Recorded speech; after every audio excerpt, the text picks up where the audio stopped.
horumarka dalku waxa uu ku jiraa qoyska oo hagaaga qoyskuna waxa uu ku jiraa lamaanaha oo aqoonta qoyska yeesha. haddii ay lamaanuhu aqoonta qoyska yeeshaan waxa ay soo saarayaan ubad tayo leh oo si wanaagsan loo barbaariyey oo kaalin kasta oo ay nolosha ka galaan sida ay tahay uga soo baxa dabeetana horseeda horumarka dalka.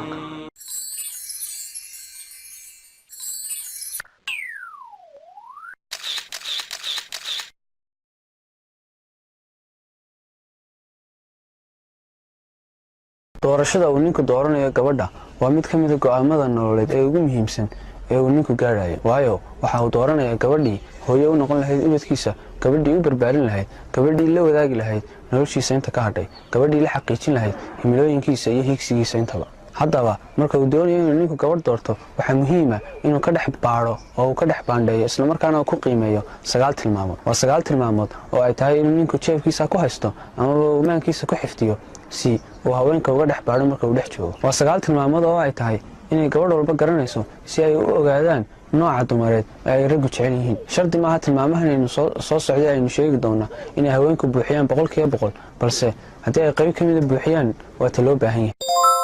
tilmaamta koowaad ee ay tahay in uu ninku ku xusho gabadha waa islaamnimo. ilaahay qur-aankiisa waxa uu ku leeyahay aayad ay micnaheedu tahay ha guursanina gaalada ilaa ay ilaahay rumeeyaan. ka muslim ahaan ragga ilaahay waxa uu baneeyey inay guursadaan ahlul kitaabka sida yuhuudda iyo nasaarada,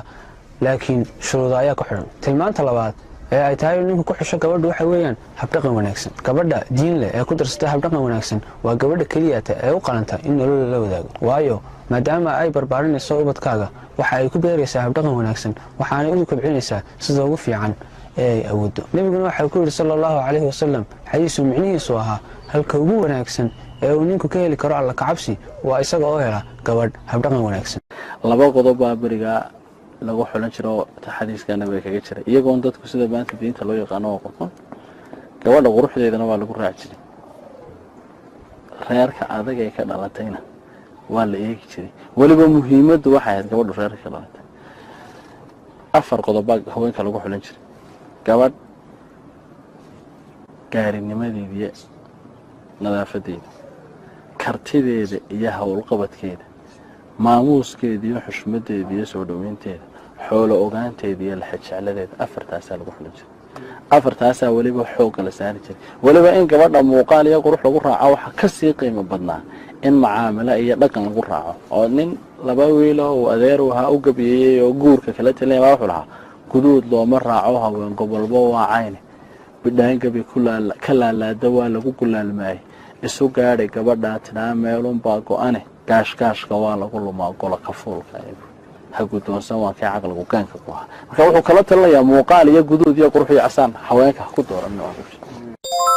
tilmaanta saddexaad ee ay tahay inuu ninku ku xusho gabadhu waxa weeyaan gabadh maskax furan oo la haysta waaqica. casrigan aynu joogno noloshii ayaa adkaatay, sidaa daraadeed waa muhiim in uu ninku ku xusho gabadh ka caawisa umuuraha adduunyo iyo higsiyada nololeed ee uu doonayo inuu xaqiijiyo. tilmaanta afraad ee ay tahay inuu ninku ku xusho gabadha waxa weeyaan xishood badni. nebigu wuxuu yidhi sallallahu calayhi wasallam xadiis uu micnihiisu ahaa diin kasta waxay leedahay habdhaqan, habdhaqanka diintanina waa xishoodka. xishoodku waa shay aad u fiican, waxa uu si aad ugu sii fiican yahay hablaha. haddii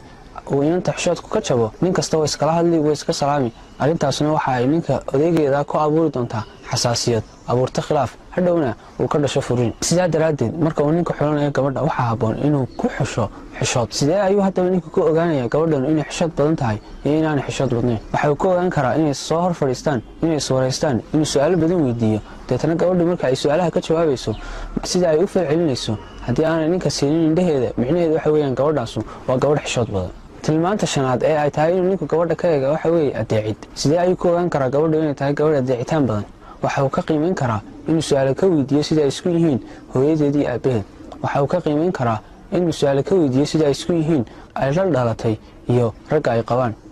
haddii ay hablaha hooyadeed iyo hablaha ay la dhalatay ay raggooda u fiican yihiin micnaheedu waxa weeye iyaduna ninka guursada way u fiicnaan doontaa, waayo waxyaabaha wanaagsan inta badan waa la isqaadsiiyaa waana la kala bartaa. horta waxa wanaagsan muhiimadda inaad saarto xagga diimaha kale qofka inay isku diintiin waa shayga loo yaqaano quruxda appearance-ga, laakiin kuma xushaan habdhaqanka iyo diinta. dhaqanka inaan joogiyo jamaalkeedii, diinteedii, nasabiyadeedii tilmaanta lixaad ee ay tahay inuu ninku gabadha ku xushaa waxa weeye waa quruxda jidhka sida aynu hore usoo sheegnay quruxdu ma aha shay laisku waafaqsan yihin gabadh nin la qurux badan ayaa nin kale la foolxun sidaa daraaddeed ninka waxaa la odhan karaa gabadhaas way u qurux badan tahay marka uu isha qax ku siiyo haddii uu ku indhadeegsado markaas inbaa la odhan karaa gabadhaasu ninkaa way qurux badan tahay markaas ayuu isaguna sheeganaya inay tahay gabadhaasu gabadh aad u qurux badan haddaba ninku gabadha quruxuu ku guursan karaa balse waxaa habboon inuu tixgeliyo 3 arrimood arrinta koowaad inay gabadhu noqoto quruxdeedu mid ay u qurux badan tahay gurigeeda casrigan aynu joognase waa cagsiga waxaa jira haween fara badan oo u qurux badan marka ay dibadda baxayaan oo si wanaagsan isku hagaajiya balse marka ay ninkeeda la joogto ama gurigeeda joogto aan dambe iska gelin arrinta labaadina waxa weeyaan inaanay gabadhu ku faham badnayn quruxdeeda waayo arrintaas waxay dhibaysaa ninka nolosha qoyskuna waxay noqonaysaa nolol kala dhantaalan maadaama uu mid ka mid ahi dhiban yahay arrinta saddexaad ee ay tahay inuu ninku ka eego quruxda waxa weeyaan waa in gabadha quruxdeeda ay dabraysaa diin gabadh qurux badan oo bilaa diin ahi waa alowsahal nebiguna waxau yidhi sala allahu calayhi wasalam xadiisu micnihiisu ahaa waxaad iska ilaalisan dhirta quruxda badan leh ee ka baxay meelaha uskaga ah oo uga jeedo gabadha quruxda badan leh ee aanay quruxdeeda diini dabrayn tilmaanta toddobaad ee ay tahay inuu ninku ku xusho gabadha waxa weeye waa talku waa mid ka mid a waxyaabaha laisu guursado sidaa daraaddeed waa muhiim inuu ninku iska eego reerka uu la xidhiidaayo nebiguna wuxuu yidhi sala allahu calayhi wasalam xadiisu micnihiisu ahaa biyihiina u raadsada meel wanaagsan waayo inta badan haweenku waxay dhalaan wax u eeg walaaladeed rag iyo dumar xididkaa berigaa hore in la qiimeeyaa waxay ku xidhnay inanta doonideeda hore cidda inanta laga doonayo ninku markuu gabadh raadinayo kelideed markuu gabadh u cuntanta ama quruxdeeda iyo nidaamkeeda u boga helo wuxuu raadin jiray haybteeda iyo ciddii ka soo jeedo oo soomaalidu berigaa dhaqankii la aaminsanaayo nidaamkiiska jiray gabadhu cidda ay ka soo jeedaa isaga guurkiisa qayb bay ka ahayd deedna waxay haweenka iyo geelaba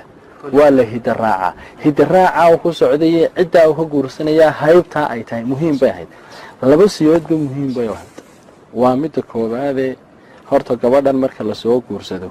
gabadhu 2 reer bay isku xidhay xidhiidhisay soomaaliduna xididnimada ilaa xad bay qadarin jirtay waxay xooga sii saari jireen gabadhaa la guursanaya cid kastoo reerkeeda ka soo jeeda haddii la arko xoolo ay wataan biyo lagama celin jirin mar labaad reerka gabadhaan lala xidhiidayo reerkooda hadday colaadi gaadho waa loo ciidamin jiray midda saddexaad gabadhaas lasoo guursaday cid ka mid a hadday reerkaas soo maqan gasho waa la bixin jiray isku xidhnaan baa labada reerba gabadhu mahmaba ay tiraahdaa gabadhi waa ganuun beel taala ganuunkana soomaalidu tiraahdaa ceel biyoodka ceelka weyne biyaha deedna gabadha waxay ahayd mid 2 reer isku xidhiidhisa maanta xidhiidnimadii meesha ka baxday taana waxaa keenaya wiilka iyo gabadhu markay isguursanayaan waxaa laga yaabaa ninka maanta gabadh guursanaya iska daa inuu hidihii ayeedeed eega iyadu reerkay dhalasho ahaan tahay inaanu sixi karin in badan bay dhacdaa dhalinyarta marka war hebelow yaad ka guursatay reer hebel baan ka guursaday kasii tahay inuu idhaahdo maxaan ka garanayaa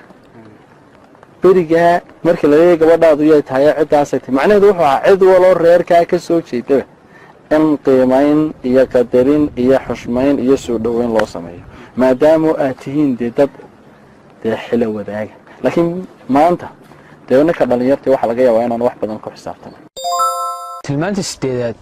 ee uu ninku ku xusho gabadhu waxa weeyaan gaarinimo inay gabadhu noqoto gabadh nadaafad badan waa mid ka mid ah tilmaamaha uu ninku ku xusho gabadha weliba waa mid ka mid ah tilmaamaha ugu muhiimsan ee uu awoodda saaro sidee ayuu ninku ku ogaan karaa inay gabadhu tahay gabadh gaariya waxa uu ku ogaan karaa dharkeeda sidoo kale waxa uu ku ogaan karaa weelka ay cuntada ugu keenayso sidoo kale waxa uu ka qiyaas qaadan karaa ehelkeeda iyo dadka ku ag xeeran sida uu hablo biskooda yahay tilmaanta 9aad ee uu hadiyo goor ninku ku xusho gabadhu waxa weeyaan jacayl laakiin waxa muhiim ah in la ogaado in aanay shardi ahayn in la sii jeclaado guurka ka hor ama la sii sameeyo xiriir qoto dheer qofku jecel yahay inta waan ku jecelahay marka beerka intuu iska saaro markuu u imanayna si nabadgeliyo marka soo nabadgeliyo to waxba inta badan jacaylka caadiga la oranay waan jecelahay dhunkanno ma aha shardi de horta qof aan jecelayn waa raashin aan doonin in isjeclaadaan shardi maaha laakiin waxa ka horeeya horta inay isfahmaan waxa muhiim ah in labada qof isku qanacsan yihiin oo ay raali isku yihiin guurka ka hor labada qof waxa shardi ah in isku qanacsanaadaan guurka kadib ayaa jacaylka dhabta yimaada farqi weyn ayaana u dhaxeeya jacaylka iyo kalgacalka jacaylku waxa weeyaan waa dareen qalbiyeed oo keliyata kalgacalkuna waxa weeyaan waa dareen qalbiyeed oo ay la socoto mas'uuliyad waa sababta uu Ilaahay u adeegsaday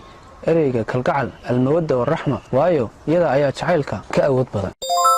ilaahay nolosha qoyska waxa uu ku tilmaamay heshiis nololeedka ugu adag waxa uu Ilaahay quraankiisa ku leeyahay aayaday micnaheedu tahay